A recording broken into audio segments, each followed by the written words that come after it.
राष्ट्र के प्रति भी अपनी जवाबदेही का भाव हम सबके मन में होना चाहिए। राष्ट्रीय संपत्ति को नुकसान नहीं पहुंचाना चाहिए। ये मान के चलिए वह राजकीय संपत्ति या कोई सार्वजनिक संपत्ति किसी व्यक्ति की नहीं, समाज की संपत्ति है, समाज के कंट्रीब्यूशन से बनी हुई है, उसका नुकसान नहीं होना चाहिए। कोई नुकसान करता है तो उसको टोकिए, अगर कमजोर पड़ रहे हैं तो उसकी कंप्लेंट करिए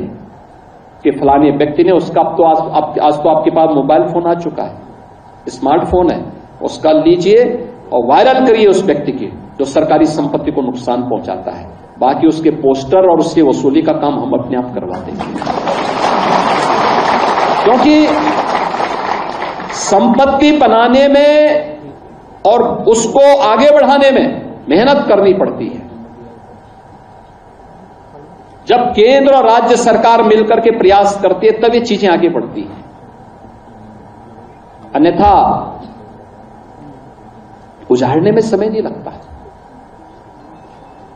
और ये सार्वजनिक संपत्ति राष्ट्र की संपत्ति है, हम सबकी सामूहिक जवाबदेही का हिस्सा है, उस पर हमें ध्यान देना होगा।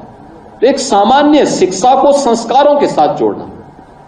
शिक्षा को तकनीक के साथ जोड़ना,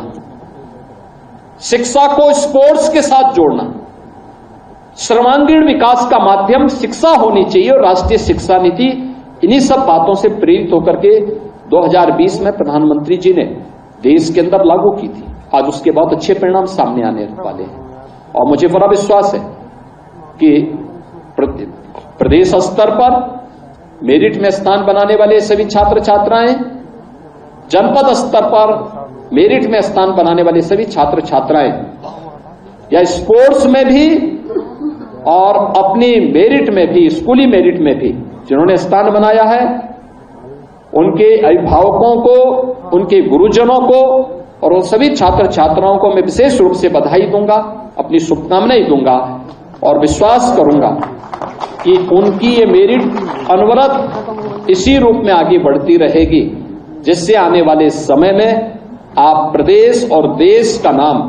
और आगे बढ़ाने में अपनी मदद